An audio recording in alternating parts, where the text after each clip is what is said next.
Okie dokie, this video is going to be a bit strange. The part after the intro that everybody loves was filmed day before yesterday.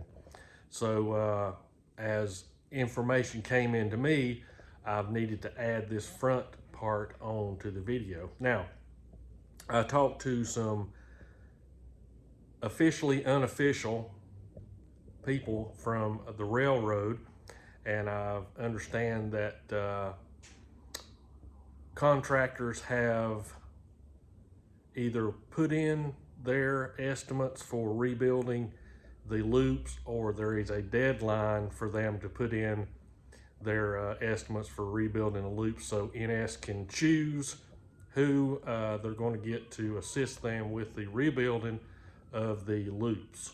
And what I just said is the rebuilding, couldn't say it the second time either, the rebuilding of the loops. Now, from what I understand, this process is going to start around the 1st of April. So we're going to get the loops back.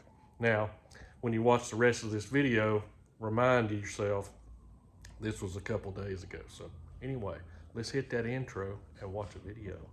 Southern Rail Fan is the place for amazing videos of all types of trains. Southern Rail Fan, subscribe today.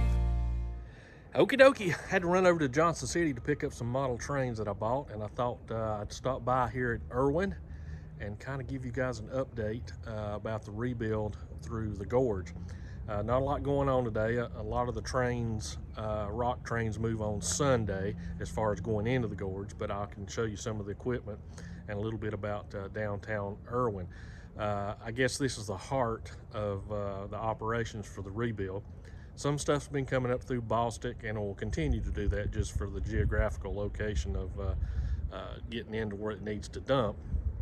But we're going to look at some of the rock piles here and some of the other stuff, and we'll go over and look at downtown Irwin and show you some things that you can do while you're here. Okie doke, we're looking north. You see some tampers, some track equipment there. That's the newest building here at Irwin. That was the car shops a long time ago. But when I was growing up and up into my early 20s, I spent a lot of time over here. This was a happening place. It's nice to see some activity back here.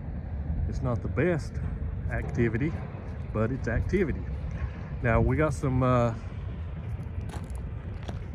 action going on over here, and I'm not sure if this is R.J. Corman or if this might be the city.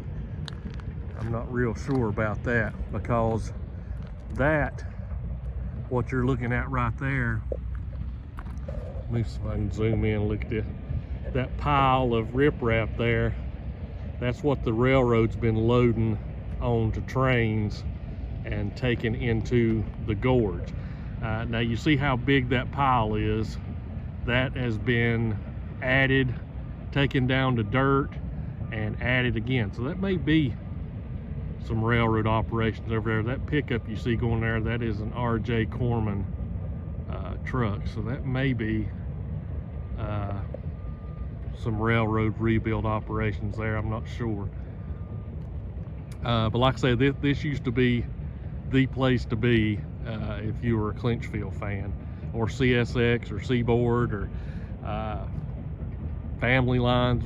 When I was here most of the time, it was in the midst of the Family Lines that was going on. So, but just past this, get my finger out of the way. Oh, I guess I could do this. Shows you my talent.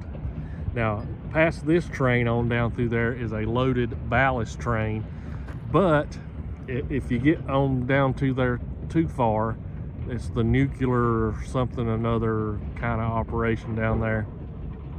Anyway, they get puffed pretty quick if you're down through there, and they'll run you off. I don't want to be arrested, obviously, but I just wanted to stop by and show you what's going on here for CSX. And I might try to get back over Sunday and film one of the trains being loaded and coming in. A lot of the trains have been coming in from Missouri, I think one place in Illinois, and a lot of people's asked me why don't they use stuff out of the quarries around here. Well, the quarries around here are limestone for the most part, which you could use it short term, but it'll pack down and break, and over time is not the best. So granite is the best that they can use, and that's obviously what they want to use. So they're bringing in trains of granite, and a couple of them's had some UP run-through power, so that's been pretty cool. So anyway, that's about what's going on here at Irwin. So let's step over to Main Street and I'll show you a couple things there, and then we'll head on down and maybe try to catch what NS is doing out towards Silverline in Asheville. Downtown Irwin's a picturesque little place, I guess you could say. There's a couple old railroad buildings. One of them's been turned into the library. There's the Steel Rails Coffee House. Several little places you can eat in downtown. Of course, it's got the fast food on the north end of the city, and then over towards 26. So definitely something for the missus to do while you're here chasing trains. All right, let's get back on 26 and head towards Asheville. Okie dokie, I wasn't able to stop there at Silverline. The traffic was just too bad there on 26 to try to get off at that little exit. I don't know if something's going on at the college or what, but anyway, I zipped on down and we stopped there at Old Fort. Now, I kind of went against my policy. I've not been filming any of the destruction because, well, the biggest reason I just don't want to be reminded of it. And there's a lot of great channels out there that's covered that. But I will show just a little bit of it in this next coming clip, just to show you the difference between however wide this bridge is, 35 feet or whatever, from the way the railroad looks on one side and to the other. So let's take a look at this. Okie dokie, I'm gonna try to film this video without getting absolutely ran over. But right around that corner, from about where that trash is, around that corner, everything is fine east on the Norfolk Southern S line. But you walk right across this bridge,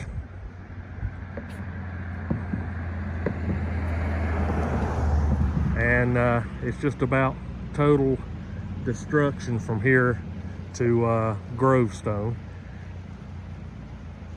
Okie dokie. Now, I'm going to give you my opinion on the Old Fort Mountain and the loops, and my opinion means exactly nothing. But there's been a lot of speculation. I've heard a lot of stories from different people about, you know, they have to do this or they have to do that. The bottom line is they really don't have to do anything. But I think they'll rebuild the loops. And the reason I think they're going to do that is because, you know, they went full bore to get the line opened back up from Knoxville down to Asheville to serve those customers. And the 9 miles or so, let's just say 11 miles of tore up track there. It's in some rough places, and they've had problems with maintaining the mountain for years. But I think they're going to rebuild the mountain a little bit at a time, because if something ever happened on the Heartland corridor, which runs through Roanoke, Bluefield, up to Columbus, Ohio, and that way, or I think they call it the Crescent corridor, runs from Washington down through North Carolina and on into Atlanta and Birmingham to New Orleans. If something major were to happen to either one of those lines, the AS line is a very valuable overflow for either one of those lines.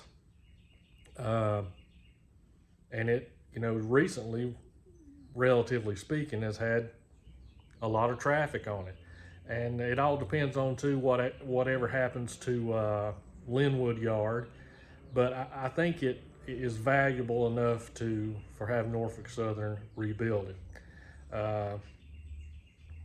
The Saluda grade, now I didn't see any future in it, because geographically the way it lays. It was basically a north and south line, and Norfolk Southern is a east-west railroad, really. I mean, everything's either going to the East Coast as far as coal exports, or everything's coming back in towards, should have wrote this down. Just like, the Meridian Speedway and all that stuff, where you got containers coming in from California, interchange with the NS and coming on in. That's east-west. The Heartland Corridor to east-west. Now, primarily the